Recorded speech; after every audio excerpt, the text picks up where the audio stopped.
Hello everyone, I am CA Nemish Gupta and welcome to my channel Making Funds Work. This is a series of learning videos where we'll be covering a lot of topics which will help you make your own investment decisions. So today what we'll be covering is that how to do the fundamental analysis of the shares. I have came across many people who buy and sell shares based on tips from others. However, they do not have a conviction about these shares. So when the people buy these shares, the problem is that even if there is a slight fall in the price of the shares, they panic and sell the shares, and they do not know that what is the correct valuation of the shares. As the equity market is very volatile, there are multiple opportunities that are presented by the market to buy the shares at a lower valuation. So when we are convinced about the fundamentals of the company, if the price of the shares fall, this is actually an opportunity to add fundamentally strong shares. So once we know that how to do a fundamental analysis, we can always take our own investment decisions. Before proceeding, let me tell you that the fundamental analysis works only in the long term. There can be a lot of instances where an overvalued share remains overvalued for a very long period, and an undervalued share may remain undervalued for a very long period. So you may actually lose the patience to hold the undervalued share, and that is where you lose that opportunity. In the future videos, I'll also be sharing a lot of instances where I bought the shares at a good valuation as per me, but these shares fell even by 20, 40, 50%.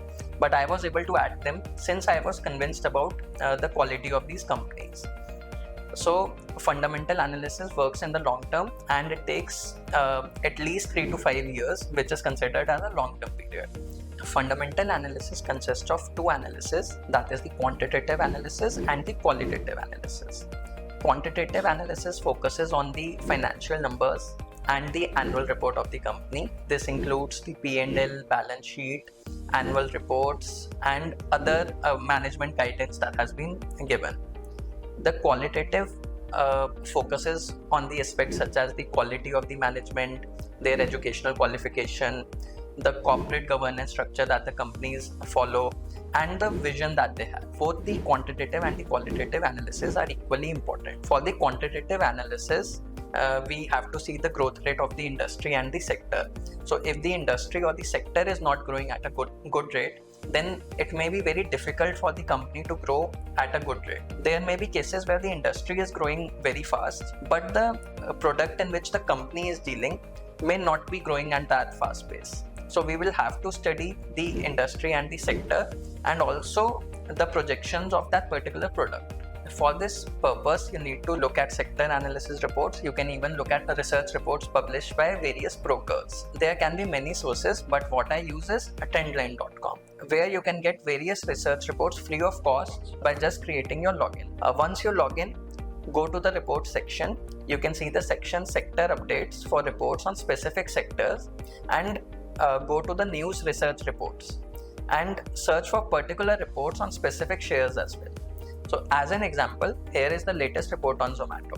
This was published by ICICI Securities Limited. You can download this and go through it to understand the opinion of the ICICI Securities Limited on Zomato. So there are certain price targets also which are given by these reports, but you may ignore these, but you should study that why the company is giving these price targets. If the company is bullish, then why they are bullish on the prospects of the company.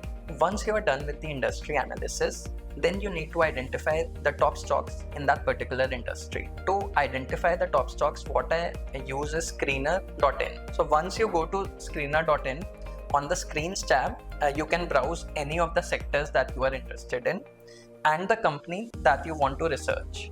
You will get the particular companies for that sector, and you can compare the ones with similar businesses. So once you have shortlisted the company that you need to look for, you need to check certain parameters for those companies. So one of the important parameter is the past sales growth and the profit growth. So these parameters which we look at can be subjective and can change from person to person. This is what I look for. Once we look for the sales and the profit growth, one of the websites where it is available is the broker website. For example, in Zerodha, when we click on the share and we go to the fundamental section, we can see that what was the past sales growth and the profit growth. Similarly, this information is also available on screener.in. So on screener.in, you can select any company. For example, Ultratech, select the profit and loss. you can see the company's sales are consistently growing from 20,000 crores in 2013 to 71,000 crores in 2024. Similarly, profits are also consistently growing. You can get the CAGR growth of the company for sales and profit for 5 years, 10 years, 3 years, etc. Once you are comfortable with the past sales and profit growth of the company, then the next thing that you need to look for is whether how the company's sales would be growing in future. So for this, there are certain companies which provide a future guidance. These reports can be available at two places. One is the investor presentation and second is the con call transcripts. The investor presentation is published by the company normally on a quarterly basis on their website and the BSE website as well. In order to download this, you can refer the BSE website, search for this share and download the report. These investor presentations are also compiled by screener.in, and for most of the companies it is available there as well. The second is the con call transcripts. So the con call transcripts are also majorly done on a quarterly basis by the companies. Here a lot of large investors like the institutional investors ask a lot of relevant questions from the management. Once these questions are asked, you get a lot of insightful information about how the company is operating currently, what are the future growth prospects of the company, what are the areas of problems for the company. The con call recordings and the transcripts are also required to be uploaded at the exchange websites like BSE, and further, the information that you get from the con call transcripts can be very useful since these will not be available to the general public. However, a caution that you need to take is that whatever the management is saying may not be true. So you do not need to rely on it blindly. You will have to see the past track record of the management and then take your investment decision. Now moving on, the next important aspect is the debt to equity ratio of the company. If the debt levels of the company is too high, then if there are any economic uncertainties, it would be the first company that would be in trouble. So I normally look for companies which do not have a debt to equity ratio of more than 2. This debt to equity ratio can also be easily found on websites such as screener.in. Please note that this debt to equity ratio may not be very useful in banking companies because these banking companies are in the business of giving loans. Hence, their debt levels will be very high because they are normally giving loans and taking loans. So we need to ignore this parameter in case of banking and financial services companies. The next parameter that I look for in the companies is the return on equity and the return on capital employed. So return on equity and return on capital employed must be similar or higher than the industry. In case it is very low, then I normally avoid these companies. The ROE and ROCE can also be easily available on websites such as screener.in.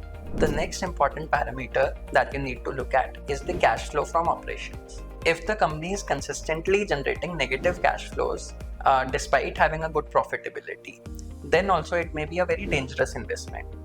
Because if there are economic uncertainties and the company does not have enough cash liquidity available with them, that may create problems for the company.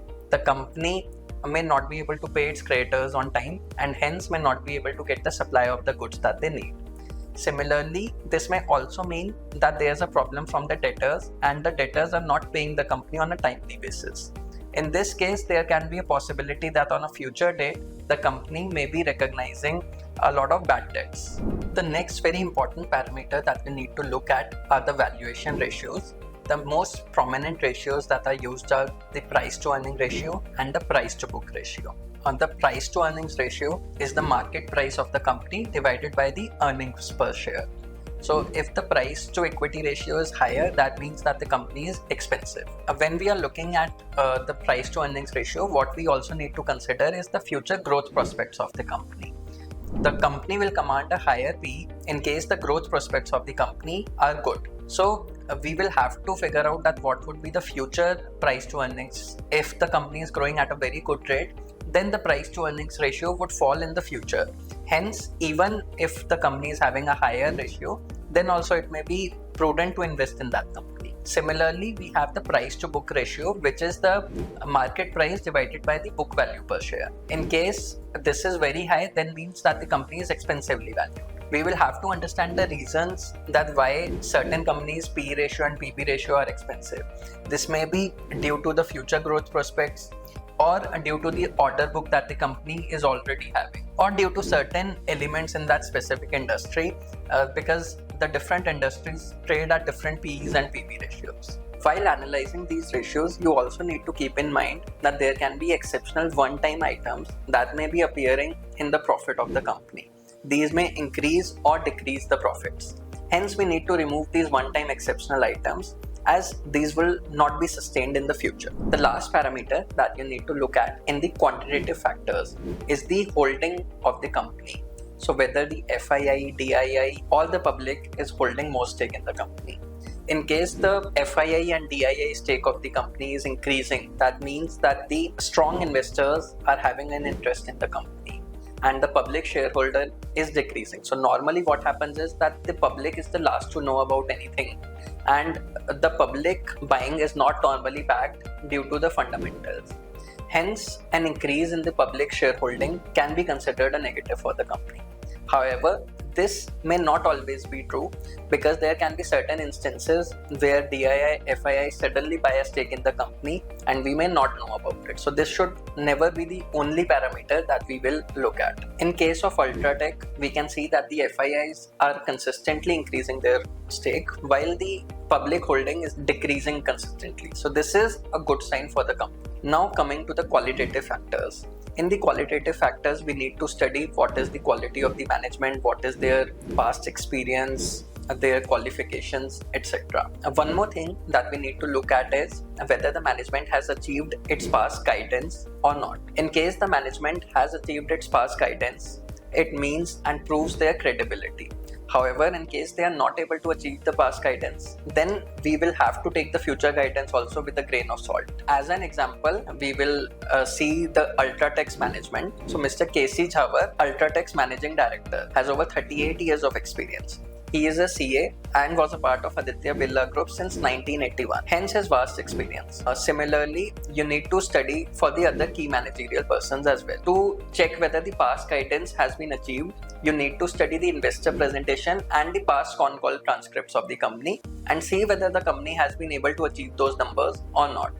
I do not know of any website which tracks such information. However, in case you are aware of any, then I would be happy that you can give this in the comment section. Some managements may give a very high growth guidance, however fail to achieve it later, which negatively impacts the share price of the company. The next qualitative factor is that what is the moat of the company. Moat is that how can the company defend its long-term business? What is the key differentiation due to it? It would be able to protect its market share and the profitability. Some of the examples are the intangibles like the patents that the company has filed for and the industry barriers, entry barriers in the segment. As an example, railways has a lot of entry barriers, which creates a moat for the companies which are already present in the sector. You need to judge whether the moat of the company seems sustainable as per you or not. The next important qualitative factor is the corporate governance structure of the company. The company needs to have a properly defined corporate governance structure, and in case that is not there, then it may fall into financial troubles. As an example, in case there are raids and searches conducted by the regulatory authorities in the company, or there are designations by the top level management or the internal auditors, stat auditors of the company, that may actually be a trigger to check whether the company has a proper corporate governance structure or not. So we will have to check the past instances and accordingly judge that whether the corporate governance structure of the company is adequate or not. You can also get an idea from the con call that how serious is the company about their corporate governance structure. The last qualitative factor that we need to look at is the key risks of the company. We may not know all the risks that the company may face, but the key risks are normally mentioned in the annual report by the company. This information you can get from the con call transcripts, investor presentations, annual reports, newspaper articles, etc. So this is the overall concept of fundamental analysis. I hope you are able to understand it and would be able to apply it to choose your shares wisely. In case you have any questions, you can ask them in the comment section. And in the future videos, I'll also cover some of the undervalued shares and we will discuss the fundamentals of the same. So stay tuned for the future videos. Thank you.